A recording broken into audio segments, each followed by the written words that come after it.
Good afternoon, ladies and gentlemen. Welcome to Sociallybuzz presents Minorities in Franchising. Anybody here wants to learn how to start or grow a franchise? Show of hands. All right. Anybody's hand that didn't go up, you're in the wrong room. Okay. We thank you for coming out. Our purpose today was to present to you an opportunity to meet, greet, and hear from experts in the area of franchising. So we have people who can tell you all of the T's and C's, the 1, 2, 3s, and the ABCs of franchising, both from the standpoint of being a consultant, the standpoint of being a marketer, a standpoint of being someone that can finance the franchise for you, and we have an individual here who grew up as a franchisee, whose family has over 60 franchises around the country, operating in both, if you will, outside of the airport and in airport, 60 locations around the country. So there's probably not anything that you may want to know about franchising that we should not be able to answer here today. So right now, as you can see, we have the screen is ready to go.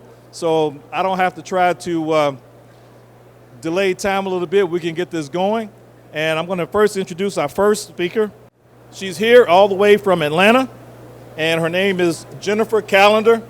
Jennifer is the CEO and founder of Genevid Solutions, LLC, which is a niche project management office that focuses on fostering a clear pathway to franchise business ownership.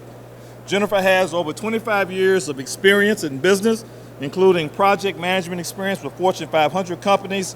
She has also been involved with process improvement. She's a skilled agent for financial improvement, and she's also known for being involved in the small business community, and she's now been consulting in the franchise space for a number of years.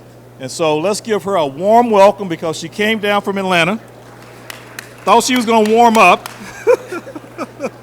So your warm welcome can help her get going this morning. Thank you. Jennifer Callender. Thank you, Jerome, for that introduction, and Jerome and Andre for the invite to participate in Minorities in Franchising. I think this is an awesome event. I think it's needed. So hopefully you'll come away with some points and tips to getting you jump started into franchising. So we'll go ahead and dive right in, okay? Again, I won't go over my bio. Jerome did an excellent job of sharing who I am, the experience, and the space that I operate in. The only thing that I will share is that I operate in the franchise space, and I've done a little bit of work in the angel investing space. So it offers a great perspective on startup, especially for minorities. That's the space that I operate in, and that's the space that I am committed to be engaged and kind of moving the needle to minorities being self-sufficient and owning their own property. So we'll get started. So the first thing we'll cover, we'll be talking about some of the common franchise terms and what it means to you. We'll talk a little bit about the timeline. I do want to share, how long it takes for owning a franchise from you have a vision of what you want to own to opening up the business. I want to level set some concepts around that. Then we'll share a little bit about franchising by the numbers. How does franchising stack up in the industry? What are the numbers? How are we being impactful in the franchise industry? And then we'll talk about what most people want from a business. What are some of the common drivers to owning a franchise? What brings people to the point of saying, okay, I want a franchise, and I want to offer some perspectives around that. Advantages and disadvantages of owning a franchise. So understanding your financial profile. What do you need to have in place for owning a franchise as far as what your finances need to look like? And then we'll touch on working with a franchise consultant like myself. What services can you expect? How we partner together to make sure that you're meeting your primary goals and objectives, okay? So we'll get started. The first term that you should be familiar with is the franchise disclosure document, otherwise known as the FDD. Now, some people view the FDD as being very intimidating, but you shouldn't. That just outlines the whole, everything about the franchise. I strongly encourage you going through this with a fine-tooth comb. The FDD consists of about 23 items or sections. The ones that I want to call out that you could pay close attention to is they're all identified by way of items. So it's item 1 through 23 in the FDD. The ones that I want to pay close attention to is item 7 and item 19. Item 7 will let you know what your startup cost should be. Item 19 is the performance area, how the franchise has been performing. Pay very close attention to those two sections, okay? The other terms are franchise agreement, that just outlines how the franchise and the franchisor will operate together. Franchise, franchisor, I think you're familiar with those terms. Franchisee, royalties, very important terms. That's the ongoing payments that the franchisee will pay to the franchisor, and it's kind of the backbone of the whole franchise system. So let's move on, and we're going to talk a little bit about timeline. And I want to really kind of explain. This is the purpose of me sharing this information is just to let you know how long it takes from franchise concept to opening up the business.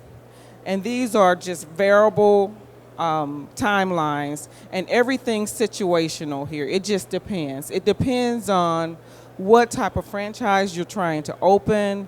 It depends on how ready you are to open a franchise. It just depends on, how long you want to spend in the exploration phase of a franchise. So let's look at this. So on the top half of this illustration, those are tasks that you will be performing when you're exploring a franchise. So you're in the exploration phase on the top half. The bottom half are tasks you'll be performing when you've committed to a franchise, okay? And if you look at the items in red, those are the items that indicate franchise exploration. The items in the yellow indicate the tasks you'll be performing when you're vetting a franchise. The tasks in the green are the tasks you'll be performing when you've committed to one particular franchise and you're well on your path to franchise ownership. Okay, so some of the tasks here.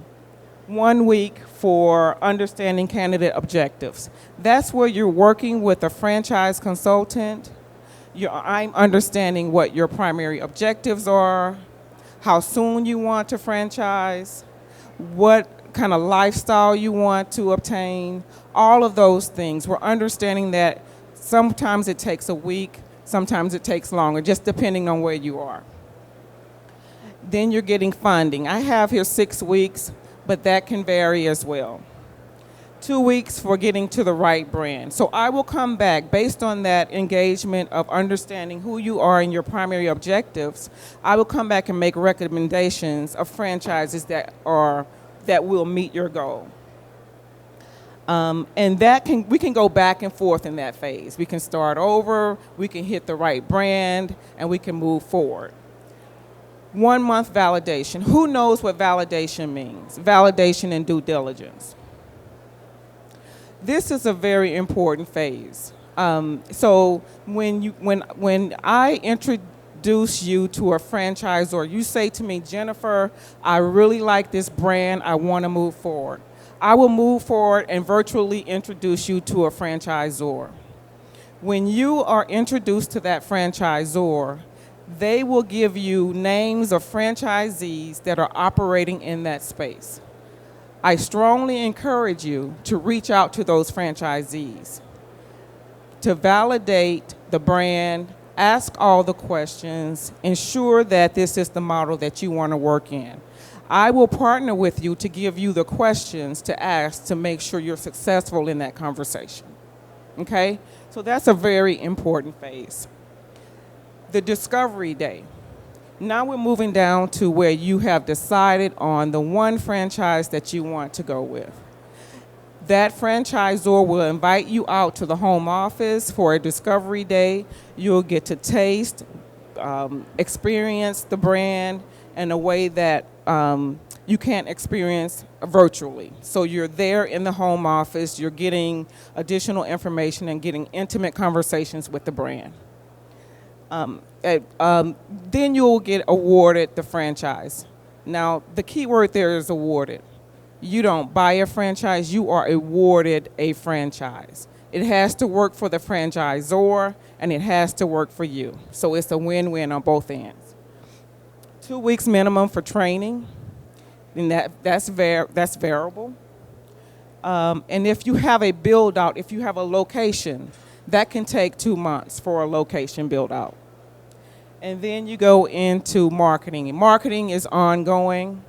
My timeline stops there, but that's just the start because now you're open for business. You have to bring in clientele.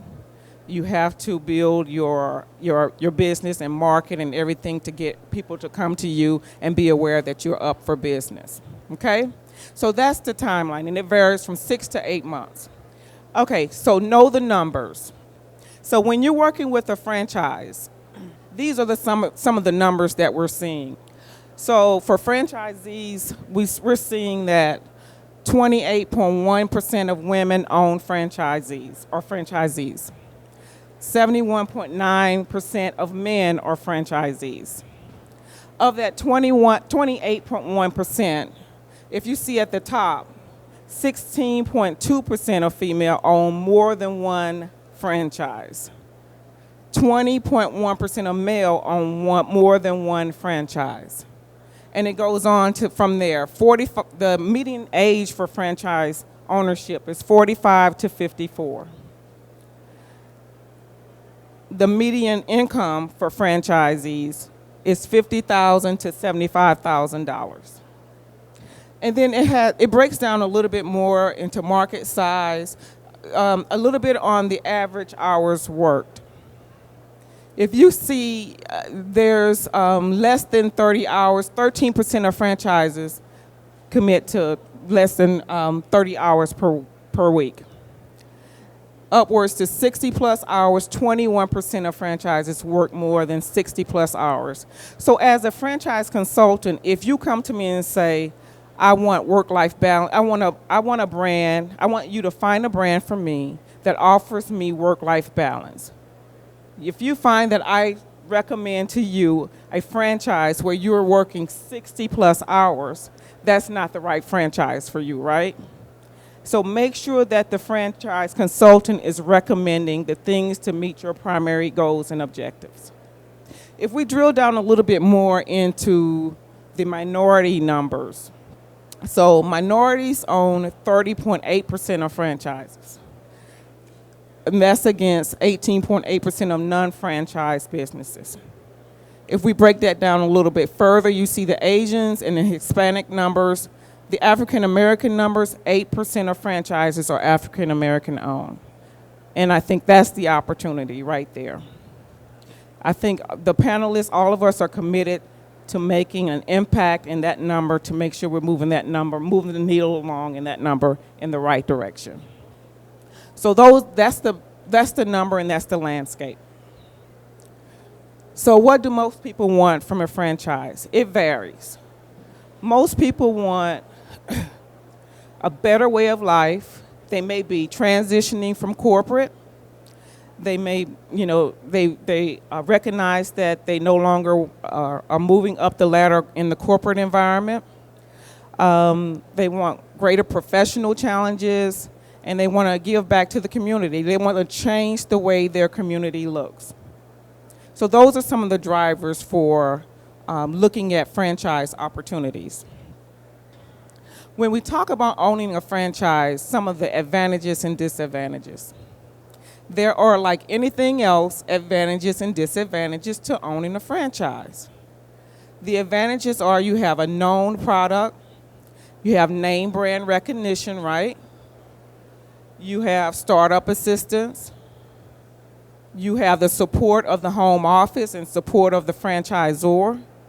So those are really, and so when we talk about the funding, let me just stop there. So funding is easier to get if you are a franchise versus if you're a startup business looking for angel investment, because you have a proven track record with a franchise. With a startup business, you're starting from scratch, and that concept is not proven yet.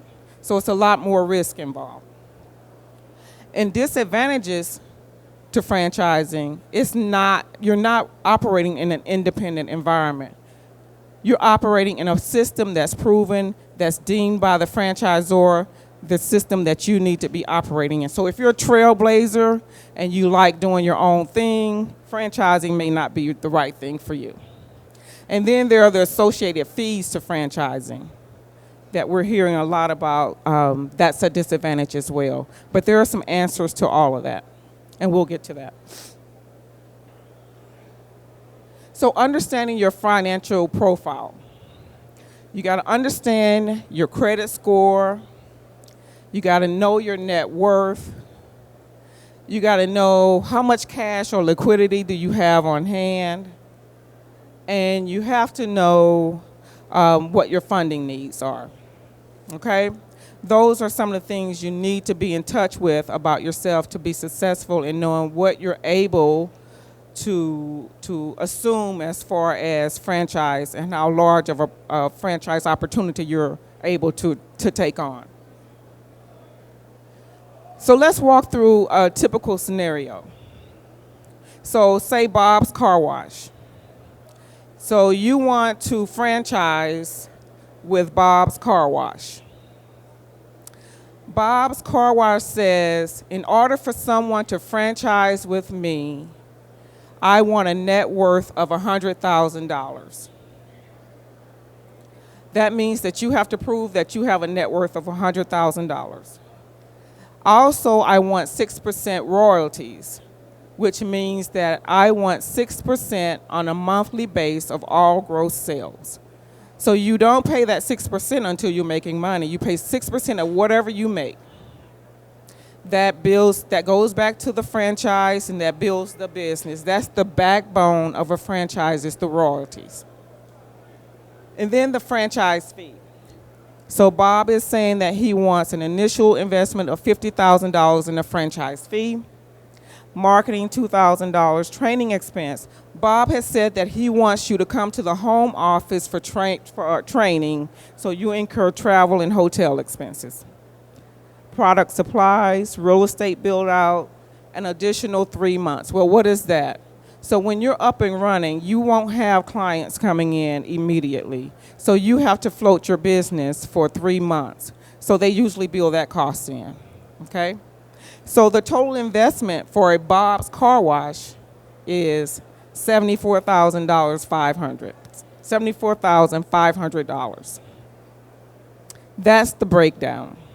You will verify all of this by way of the FDD, the item 7, the item 19, and you will verify all of this by way of your validation and your due diligence that you will be reaching out to the other franchisees. Okay? Okay, a little bit about our process and working with a franchise consultant. Simply put, we partner with you to make sure that you're successful in meeting your primary goals and objectives when you're going through the franchise journey. We do that by engaging with you to understand what it is you want to do, what has you looking for a franchise, your total investment, all of that. We find out all of that, and we look to match you with a franchise. I am affiliated with Franchisor, and we have 500 brands under our inventory. They range anywhere from a total investment of $30,000 upwards.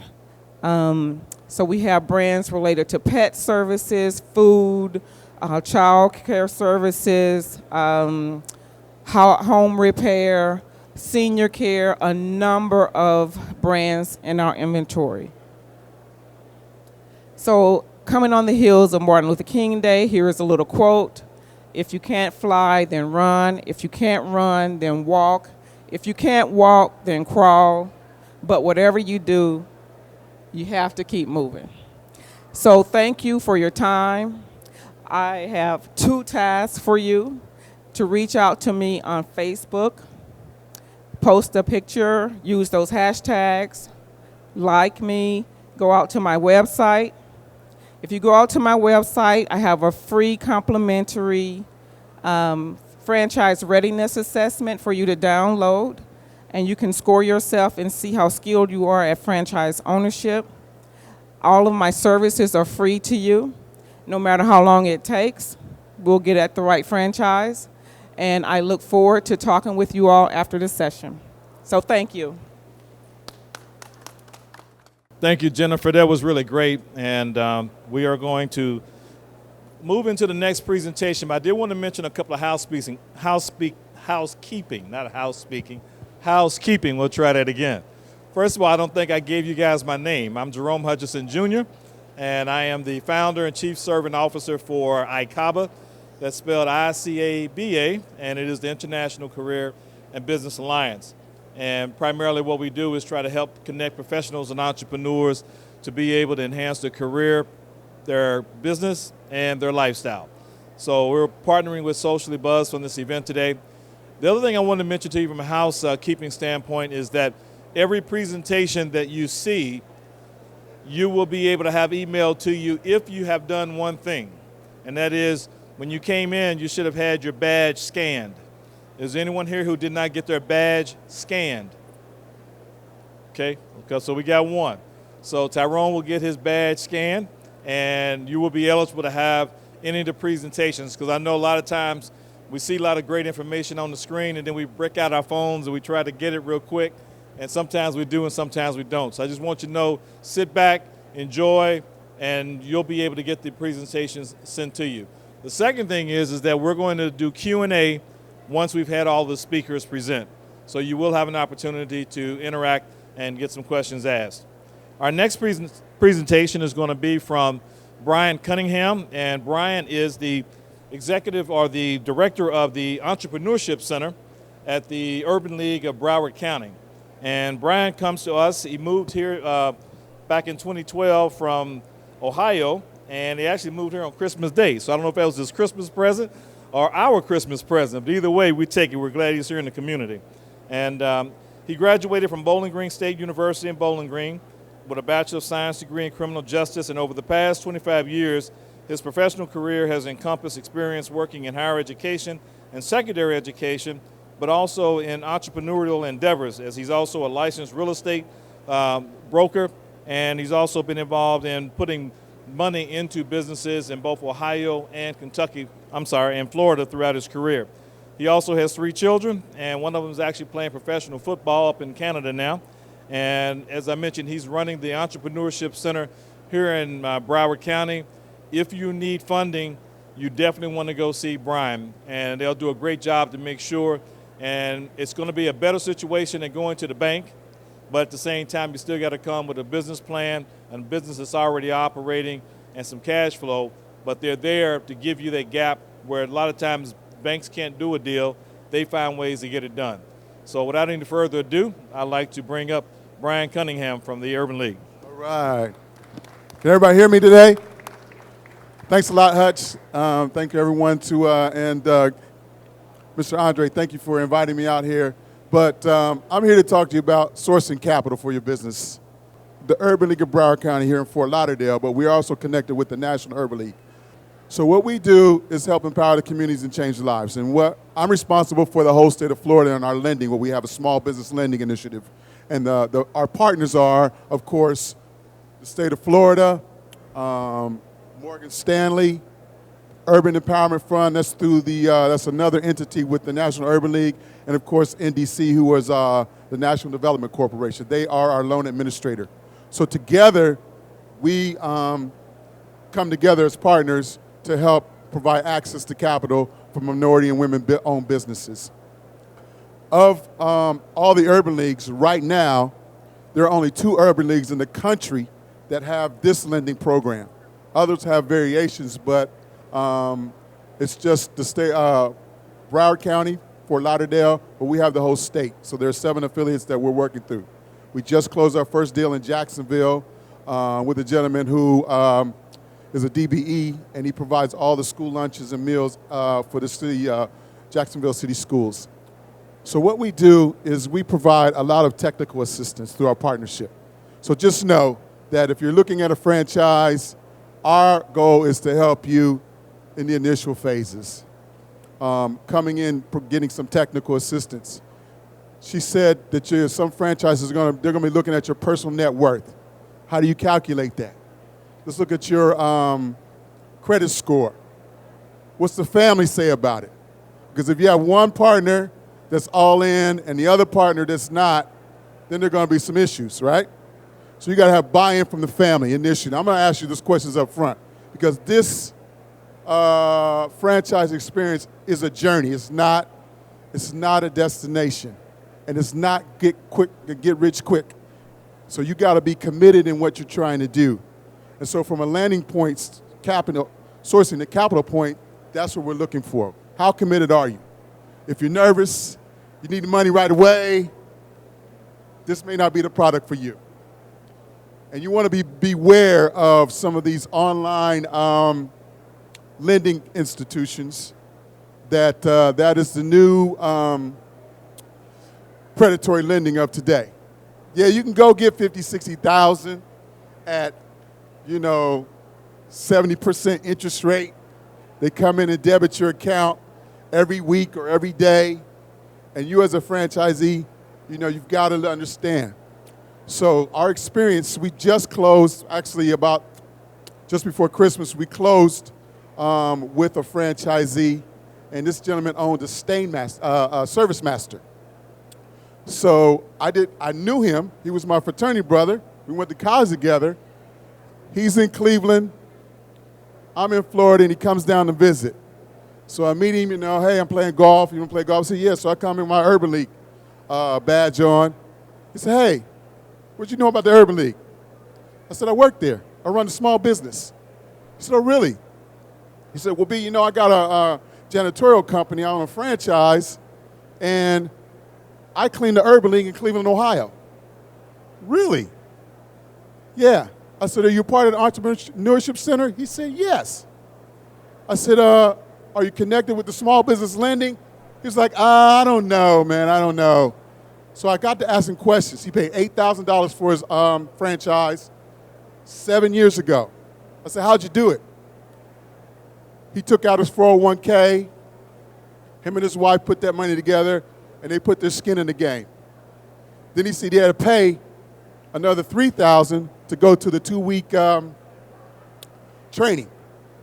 I said, well, what did you do? How did you find that franchise for you? How did you find that? Because initially, you're considered a startup. And so most lending institutions aren't going to loan money to a startup. We want to know what you got in the game. We want to know, do you have a track record?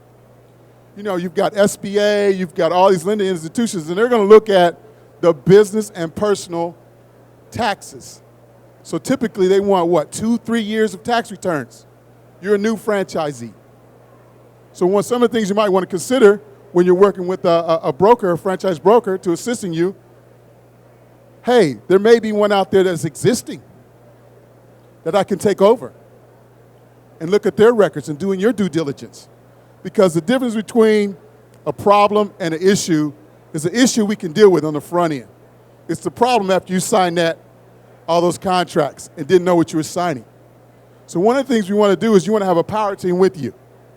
You got your franchise experts, you got your media experts, but you got your bank, different lending institutions. You have an attorney, one that's very versed in business acquisitions and mergers and franchise. You want to have someone like the Urban League to help you support, to help guide you along the way. I meet with businesses weekly, and it's therapy for them. Because sometimes in your world, it's all you got. And everything is pretty much 90% mental in this whole process. And you're testing yourself. This will be probably one of the things that if you decide to go down this road, it's probably one of the most rewarding things, but it's got to be one of the things that you got to be really, really committed to. There are 3 things that we look at that can hurt your business. It's the 3 Ds, and you got to be ready for it. The first one is disaster. So we had a hurricane, and my friend, we're doing a deal with him. We said, okay, we looked at your finances, and something happened here. What happened during this period? He said it was a hurricane. He does business with franchises, and some businesses were shut down due to lack of power and the like. So that affects your profitability, your margins, any type of disaster, the damage to your place. So you want to make sure you're properly insured. The other one is divorce. And that can really take it away because you got to split down the middle and all these other things, and your mind going through that emotional trauma can really hurt your business and affect it. Because, yeah, you could run it, you could have someone running it, but my experience in working with franchisees is that I know one gentleman, I was like, wow, you got all these McDonald's, you're doing really well, you never know. He said, yeah, that's right. It looks all glamorous, but I'm there. I'm watching. I'm watching the cash register. I'm watching what comes in and out, because you never know. A case of hamburgers can go out the back door. That affects your bottom line. Then you want to look at the royalties, like she said. We're going to look at that. We're going to pick it apart if you're looking at financing. So from our standpoint, yes, you can go out here and get some immediate capital to help you, but everyone's going to want to know what skin you have in the game. Okay? All the barriers, particularly for minorities, you still have some other barriers in terms of getting access to capital, because a lot of times you may not get it at the right rate. And so we're to help you learn negotiating that rate, finding out which deal is best for you. And sourcing capital may be a different few sources. You may have yourself, your personal finances, your 401k, pulling out some equity in your home, line of credit, I don't know. But there are some things. Back to the 3 Ds. Did I get all the 3 Ds? So you had disaster, right? Divorce. And then the big thing, it just hit me today, I just got a text from Ohio, is death. So what is the succession plan you have for your business, for your franchise? And what does it spell out in the disclosure if something happens to you? Because usually entrepreneurs, we're the last one to take care of our health. We're working so many hours. It's mental, it's physical, it's up and down, the highs and lows. And how do you manage your own personal stress? So one of the things we look at is I want to talk to you. How are you doing it? It's therapy. You exercise, and what are some things that you can do to keep your mind right? Because you got a lot coming at you. You got the franchisor, you got your family, you got your finances. Oh, you know what else? You got payroll. You got payroll. Nobody wants to know, well, we didn't hit our margins this month, so I got to reduce. The government can shut down, but you can't shut down. You got to make payroll.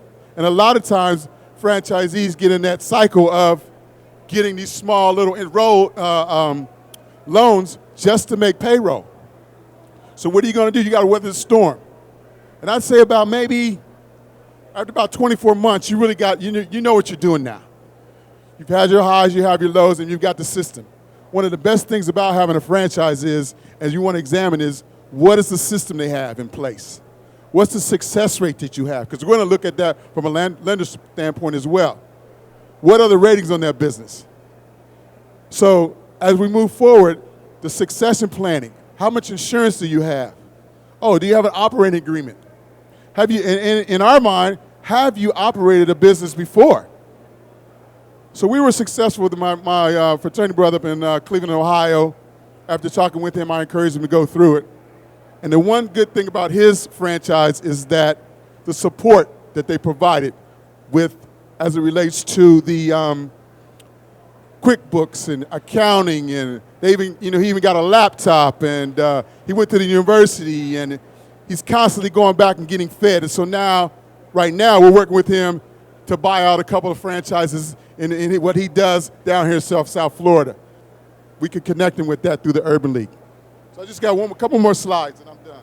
Go through this.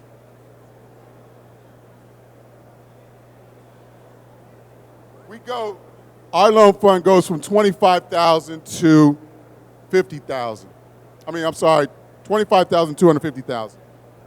We like to close. We give you highlight. We close on you. When we close with you, we drive business to you. So after the loan, it's post-loan strategy. We collect your financials. We help drive business to you. See that gentleman right there?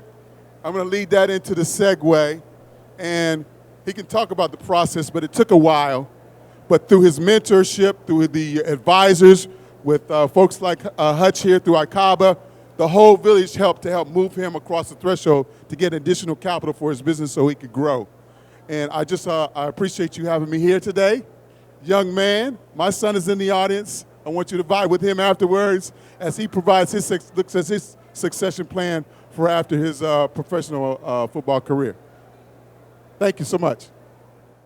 You know, it's interesting. Some of the most impactful, beneficial things that we talk about sometimes can be a little dry. And some of the things that can be the most fun for us, when we finish talking about them, it's all over and you have no real benefit going forward. Today, you're learning about how you can build wealth through franchising. But as I sit here and I watch you and I'm thinking, you know, it's a Saturday afternoon in Florida, and it's what, about 50 degrees? So it is like cold. Now we've got people who are here from Atlanta who came down expecting it to be a little bit warmer. And so what I want you to do is I want everybody to stand up right now for a minute, okay? Does everybody stand up? All right, just stand up for a second. All right, and take a step, you know, forward if you can, and step back. So your legs are still working, right? Just raise your arms up a little bit. Get a little circulation, kind of wave them around a little bit. Well, make sure that you're awake because we got 2 more of these speakers going, okay? Now, one last thing. I want you to turn to the person to your right and introduce yourself, okay? Well, let's do it this way. We got 4s. You figure it out. Turn to somebody next to you and introduce yourselves so you get to meet each other.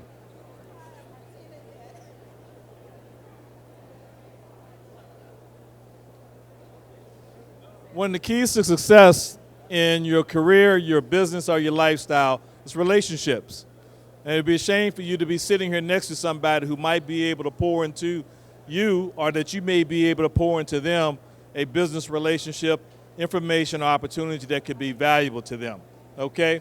So go ahead and have a seat. We'll come on back down. And one last thing, kind of interested. How many people here are actually in a franchise business right now by show of hands? Raise your hand up, George. Okay. All right. Had to get at least one hand up in there. All right. How many people here want to be in the franchise business? Now, guys, I got to tell you there's a trick to this. I'm going to ask this question one more time. If you were not in the franchise business and you are here, there's an assumption you want to be in the franchise business. So when I ask this question, there really should not be any hands down. One more time. How many people here want to be in the franchise business? Okay, so everybody's not agreeing that they're like, Hutch, shut up. Let's hear the rest of these speakers. All right, we're going to move on. I'm going to introduce our next speaker. His name is Andre K. He is the founder and chief marketing officer for the organization that has created this event that we have today. Actually, Andre has been doing this all over the country. I went with Andre on the first event that we did in New York City about a year ago, and since then he's been to Chicago, went out to LA, and now he finally gets to do one at home. So when this is over, the ride back to the house is going to be a heck of a lot shorter than what it's been in the past. So he's really a phenomenal guy. I've been knowing Andre now for about 7 years, and I've watched his business grow. He is now in the 10th year with Sociallybuzz, and he has worked with a lot of franchises over the years, helping them to market their business and do the things that they need to do in order to gain awareness and get customers inside the door. And also sometimes what you end up having to do when you're in business is what we call reputation management. Has anybody heard of something called Yelp? Okay. You ever seen a bad review on Yelp? Did you go to that store or that restaurant? You did? So you still went to it even after you saw the bad review? Okay. I'm seeing a lot of heads going no, but people who have bad reviews are going to be coming to see you, so that's a good thing. But the point being I want to make is that a bad review in itself is not necessarily the end of the world. It's only the end of the world if you don't manage that bad review and respond to it in a positive way. Because when life gives you lemons, if you have the right attitude and you take the right action, you can turn those lemons into lemonade. And people are watching. The person who put that bad review out there is also paying attention to how you respond to it, and other people in the business and the marketplace are also paying attention. And that's what Andre helps people do. And so at this point, I want to turn over to Andre K. from Sociallybuzz. All right, thank you, Hutch. Okay, great. So Hutch did a great introduction, so I'll just skip through quickly. So I want to talk about marketing overall, right? So I could tell you exactly what marketing it is, and then I'll break it down for you guys through these slides, right? Pretty much the way I look at marketing, the way everyone needs to look at marketing is that when you're doing marketing for any business, whether it's your franchise, think about it as you're marketing to someone else, right? So marketing is very simple at the core, right? So you have a business on one side, right? Whether it's ice cream shop, whether you're selling, doing cleaning, whatever it is, right? So you have this business, right? And you say, okay, great, I have this business, so people need this business. So first thing you need to do is to extract the value. What is the value that this business is bringing to people, right?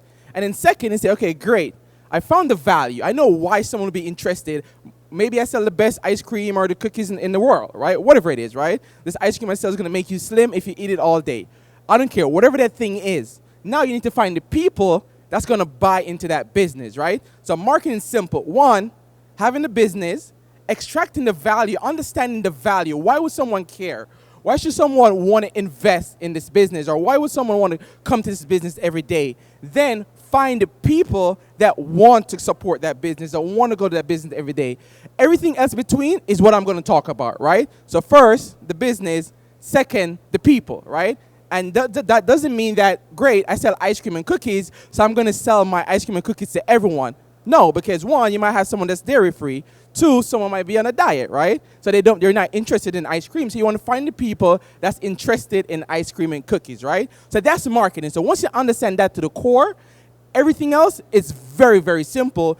Everything else is just the route to get from one to the other, right? So as we know, there's tons of different ways to market, right? So from the digital standpoint, you have whether it's social media, whether it's advertising, whether it's using influencers, email marketing, SEO, mobile.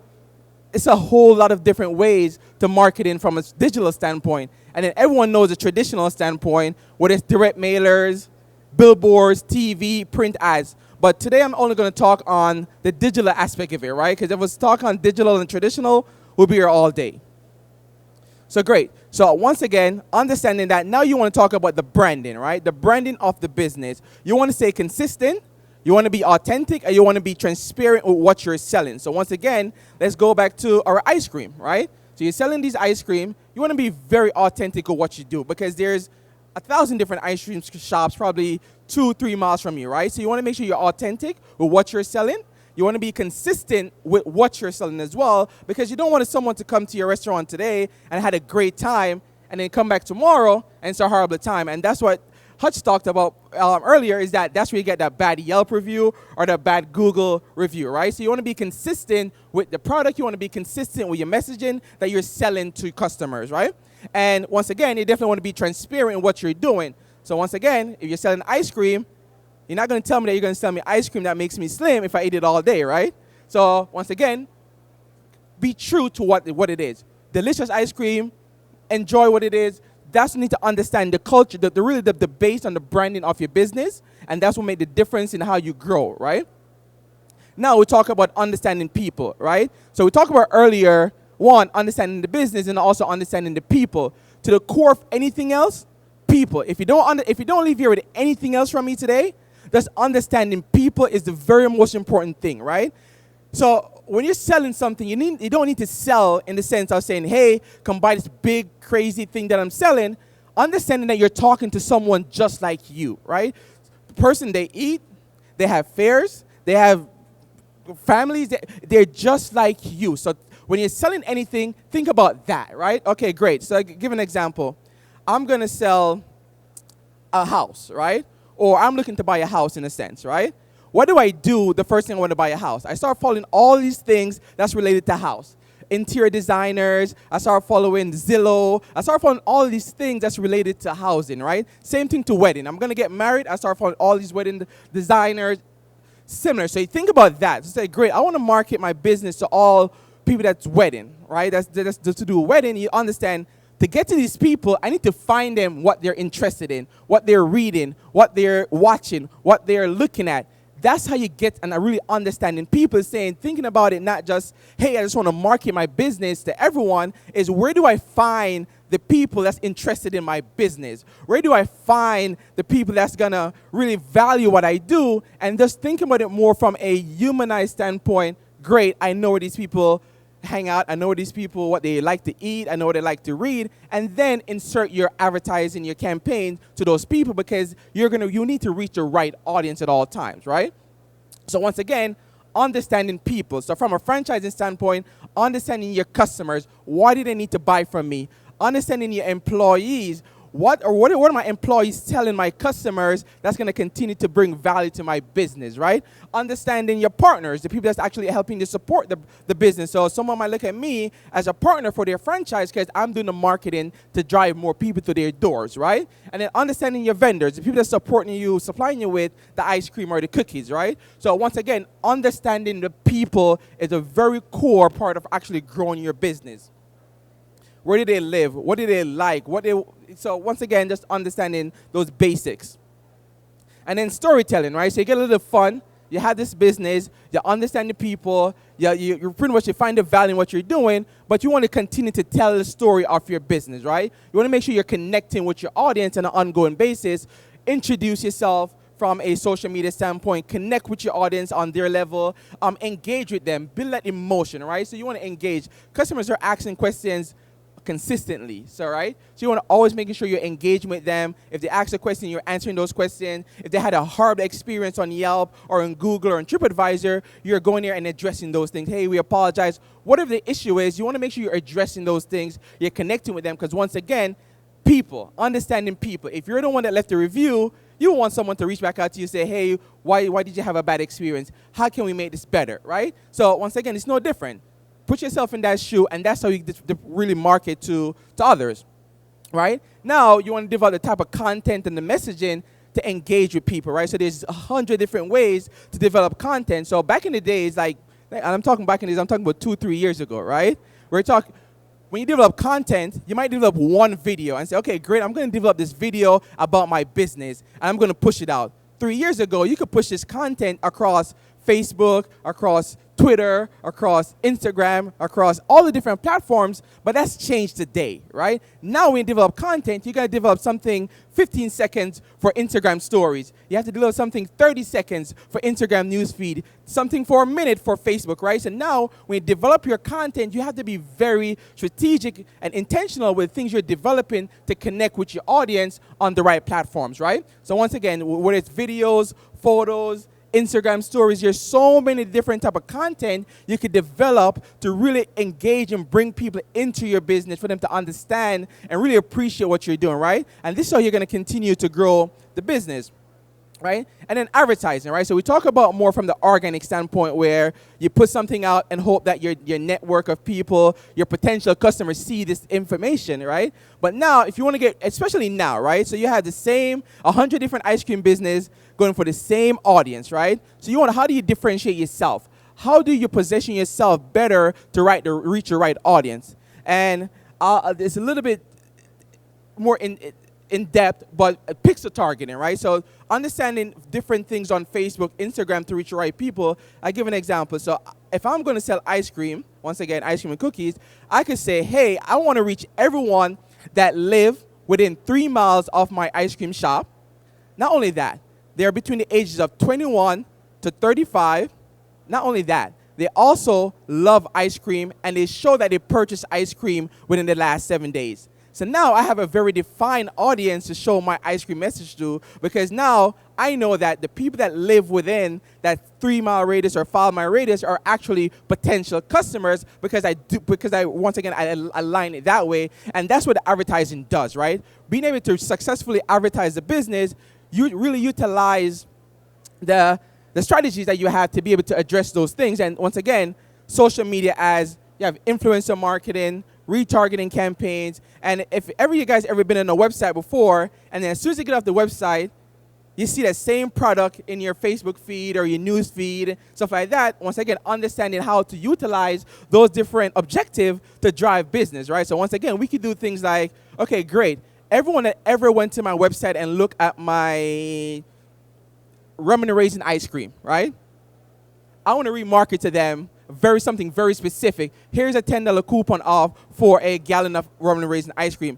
And that's intentional because, one, I looked at it, so I showed interest, right? Now, when you retarget me back with the same message that I looked at, but now you offer me a $10 discount, I'm more intentional to click on that and buy it, right? So once again, understanding those dynamics, and there's so many different layers or ways to be able to do that, I look at it as a full-time job, right? So really, that's why companies come to us, because we're able to do that for them, right? So now that you've done your marketing, reaching out to people, doing your advertising, now you need to track it, measure if these things are successful, right? So you run these campaigns.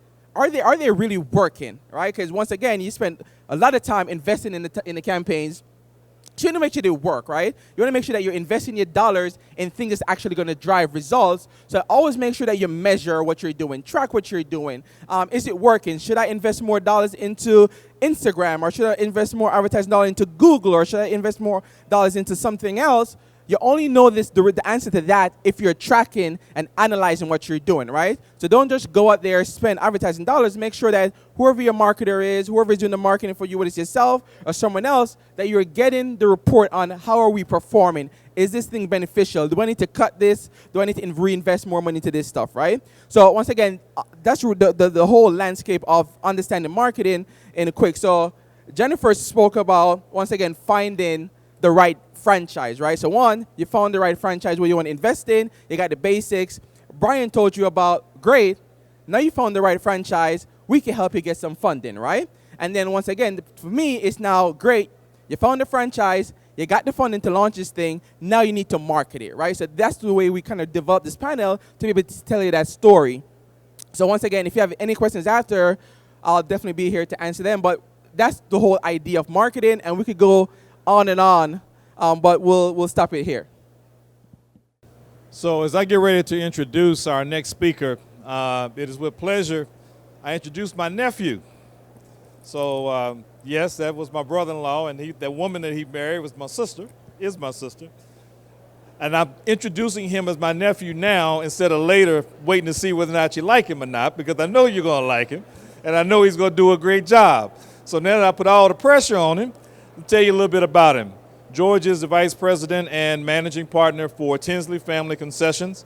And there's a wide range of restaurants, franchises throughout Louisville Airport, the Tampa Airport, Auburndale, Florida, and Miami. And so he'll tell you a little bit more about that. As I mentioned to you, George was raised up in this business, and he was raised to be an entrepreneur.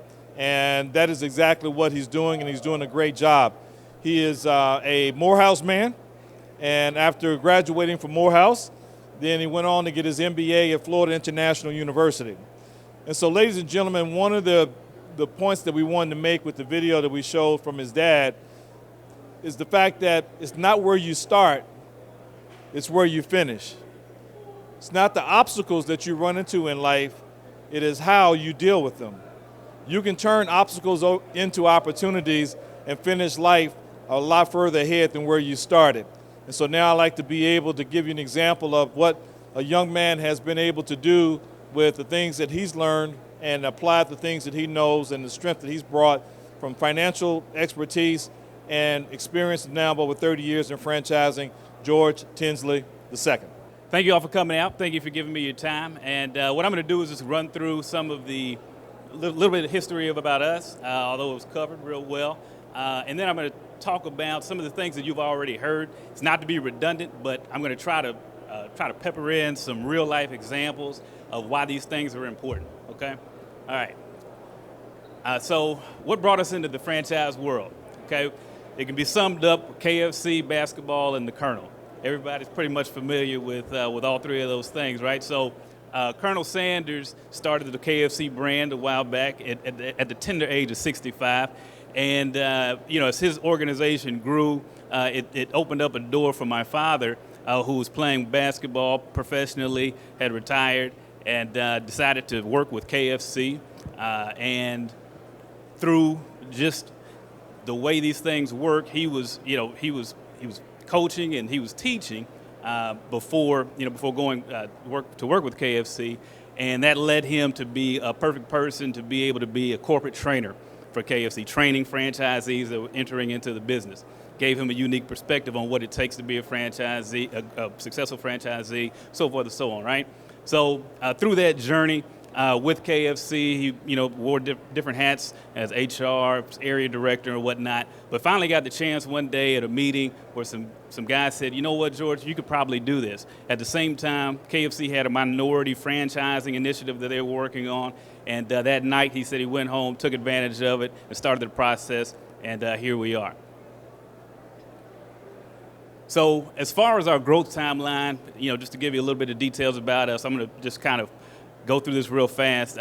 We've been in business for 35 years. We've had steady growth, and by steady growth, I mean we've had some failures, we've had some losses, but we stayed on the right path moving forward. We grew from one unit to having as many as 60 restaurants in the portfolio at any given time. And I say any given time because, we're in the contract business in the airports. So as contracts go, and come, whatnot, those numbers can just fluctuate. We started with the KFC brand in Arbondale, Florida. And the reason why I made this bullet point about growing to 7 stores in the Central Florida market is that was the first time that we had some failure. I was still a little kid, but my parents told me kind of what happened through that. And basically, all these things that we're talking about with franchising and the benefits of franchising, they can all be summed up in the fact that what you're really trying to do is partner up with something that's successful and something that can be duplicated and that has a standardized process of doing something, right? So to the aspect of the growth that we're trying to do here as business people, when you grow, you have to take some of those same things that we call advantages and benefits of franchising, and you have to be able to have those within your organization, being able to have the same culture as you move forward. In this example, it was an existing business, and we just from a financial standpoint, we were not able to sustain trying to manage through the transition of bringing in our systems, changing, putting our culture into that unit. So ultimately, it was unsuccessful. But we live and you learn. And the other point about TGI on Fridays, and talked a little bit about it in that video, is that's how we transitioned into the airport business. All right, so we covered the markets that we're in. And these are some of the brands that we have, just to kind of give you an idea of some of the brands, the multitude of brands that we deal with: Chili's, KFC, Burger King, The Counter Burger, Pizza Hut, Wendy's, Shula Bar and Grill, PF Chang's and Payway, and a few others. And we also have some internal brands that I'll speak on as well. All right, so what are our keys for success? The reason I wanted to bring this up, because this is just talking about just basics of business. We're talking about a strong business mission and vision. Okay, and I'm gonna couple in the next point of culture of excellence and teamwork. The reason those are important is because you need to understand, if you're going to get into business, and we saw those hands raised, you need to understand what type of organization you want to be, what type of business you want to be running, okay? Once you've got that identified, you need to make sure that matches the franchisor's mission and vision as well. Because if those two things aren't linked, you're probably not going to be successful, or you're not going to be happy at least, okay? The values and principles that focus on our team members and our guests. Look, our guests and our team members are the most important things. I don't believe in the word boss, okay? You can be a leader, but it's all about managing. And if you're not doing it, then you're not managing. So with regards to, same thing with leadership. So with regards to the values and principles being focused on your team, you got to give back, you got to recognize, you got to build that team, because they're the ones that are going to make you successful. All right, community involvement and strong networking focused on building our business reputation. I can't remember who exactly stated it, but you heard the part about reputation earlier. So community involvement. This is your community that you're selling your business and your service, your product to, right? So they're going, your involvement with them, your investment in that community is kind of directly related to how much they're going to give back to you, okay? So as far as the networking piece, if you're building that reputation, is you're doing all the things right, you're staying consistent, you're building your brand, that just brings opportunities to the door, to where you want to get to a point to where we've been blessed to get to, where brands kind of come to us a lot of times, okay? So, it's almost the reverse. You want to get to that point of where, okay, brands are calling you up. I get emails all the time, hey, we want to look at this deal. We want you to do this. We want you to develop here. We want you to do that, just because of the reputation and just what we've been able to build as a business. So those things are real important. Now let's get to some of the details here. Why franchise? Well, I was going to go into some of the aspects of that have already been covered, so I'm not going to kind of go back through. But when we're talking about franchising and the reason why, it's all about being able to just get to a point to where you and your family, whatever's important to you, whatever reason you get into business, that you achieve that goal. And how do you achieve that? Well, the keys to success, as far as I'm concerned, I can't tell you how to be successful in whatever you do, because I'm not sure exactly what everybody here is going to do. But I can tell you the way to make sure that you position yourself and set yourself up to be the most eligible person for success in business, okay? So the self-assessment is extremely important, okay? Now, Ms. Callender mentioned that, and that can't be overstated. The assessment of the franchisor, and you do that through the third point, which is the study of the FDD and the franchise agreement. That's going to be the starting point of all the questions that you need to have answered as you go through this process. And then consult with professionals and franchisees at every step. Do not think that some Googling and, I talked to so-and-so is going to make it work. You need your lawyers, you need your accountants, and you need your franchise consultants if you need them as well. You need to have those people so they can lead you in the right direction, okay? All right, so self-assessment, or the business valuation, the self-evaluation. Okay, this truck right here, by the way, is, as we talk through some of these things, we're talking about, what was the first D, disaster? Okay, well, our KFC store burned down back in 1985 or 6 on April 19th. I still remember that day because the reason I bring it up, that day, I remember getting to school, my dad getting up, taking me to school. He told me the store burned down. And I remember the kids asking, why are you at school? And it dawned on me, life goes on. That's how focused my parents were. He was focused on getting back to work and making sure that we started to get some money running again. Now, here's how I link that to the advantage of franchising. That's a KFC on wheels. That doesn't exist. I don't know where he got it from. I'm not sure how he got it. But he asked all the questions he could, and they said, you know what, George, we got something that may be able to help you out so that you can continue to have some income coming in, okay? And me and my sister used to sit in that thing after school, and we drive through, and it's so funny because it clucked when it rolled down the street. So you see people running after a truck, the chicken cluck. It was hilarious. But in any case, these are some of the things that, like I said, challenges are going to come. It's about how you react to them, right? So you got to ask yourself, do I have the ability, the commitment, and the personality to run my own business? And that means, I just threw out a couple, there's many more, but hiring and training employees, if you're not taking full responsibility and accountability about what you're bringing into your business, who are you hiring? How are you training them? Are you setting them up for success so that they can make you successful? Because if that's not your forte, then you really need to kind of think about who's on your team. So not to say you can't do it, but you need to find out who's on your team that can achieve that. Working with the public can't be overstated. Taking ownership of all aspects of your business, and that's really talking about taking full accountability, right? Everything that goes on in your business is yours. It's called extreme ownership.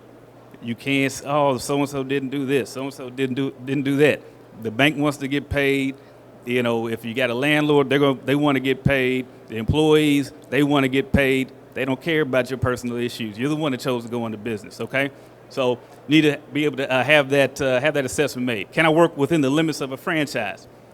A fun story that I like to tell is when we talk about the limits of a franchise. All right, so as you saw, disadvantages, you don't have the creativity. So you hear people say, oh, I love to cook, and I love this, or I love that about business. That's fine. And you can start up your own business and maybe be successful. But for franchising, you're signing an agreement that says, I'm going to sell your product or provide your service the way you want me to, okay? And it's as simple as that. There's really no other discussion after that.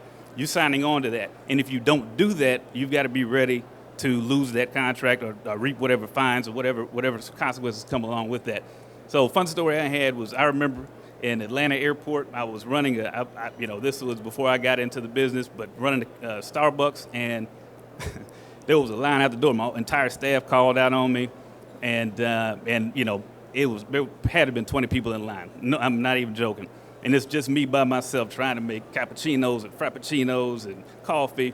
And Starbucks has a standard that after 1 hour, when you brew a fresh pot of coffee, you got to throw that away. You got a timer on it, the whole 9 yards.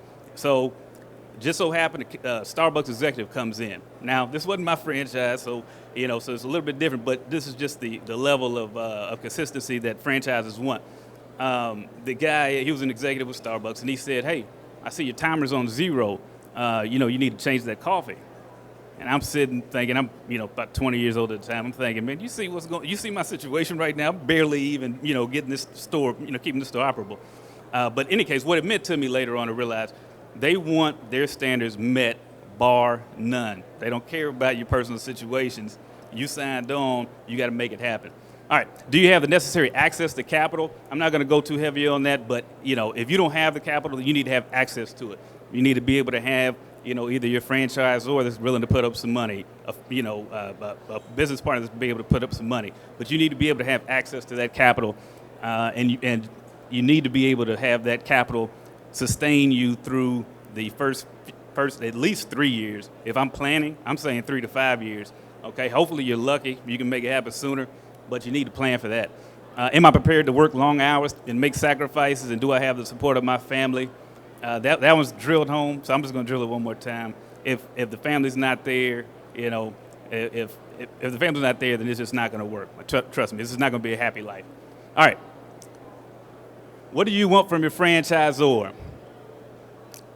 You want 3 things, basically, at the end of the day, to sum it all up, right? You want to make sure that they offer a superb product or service. You want to make sure they have top shelf marketing, Andre K. And you want to make sure they focus on making sure their franchisees are making money, okay? If they're not focused on that, then it's not going to work. Now, what's that mean? So the analysis, I put legal analysis, but just because these are kind of legal documents, if you will, but the analysis it starts with the FDD, okay? And some of the key components, I'm going to tell you why they're important. Data on existing franchisees, okay? They can write whatever they want, okay? But when they have this list of franchisees that you can reach out to, why it's important is because the franchisor, they're human too. I mean, they're run by humans, so they can not meet the same expectations that they require of you, okay? So if they're not giving you that support, you can find that out by reaching out to other franchisees and being able to get that information. Legal status and litigation history. You need to go through that. Are they involved in do they have any financial issues? Do they have any litigation issues? I'll tell you right now, we're currently dealing with a situation. There's a restaurant, I won't name the name, but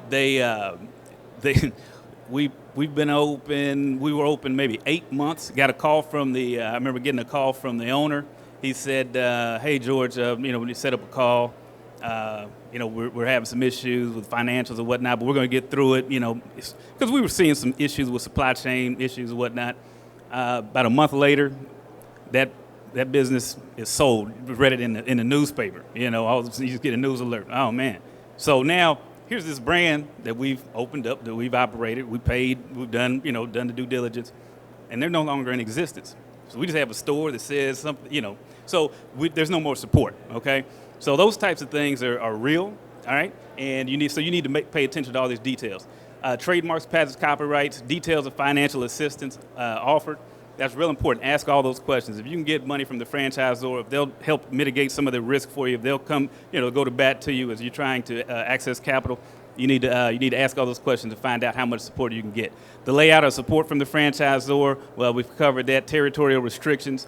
Let me pivot from that and just say, when you're franchising, like with anything, you're buying into a brand that has a reputation, correct? So we talked about Yelp reviews, right? I'm going to tell you a real life example that exists in our Arbondale market, or I should say our home market, where we have our KFC. There's a KFC in Arbondale, and I know you don't know the geographics of this, but they're about 10 to 15 minutes apart, right? So it's KFC in Arbondale, KFC in Winter Haven. If the average person, all they know is KFC. They don't know it's Tinsley Family KFC and this is some other KFC. They just know KFC. So if they go over to this other KFC and have a bad experience, okay, which has happened. I mean, these are real life things. All they know is KFC is bad. Matter of fact, even worse, a lot of people think that just because we have KFC and we do all this other business, that's probably our KFC too, because it's in our hometown.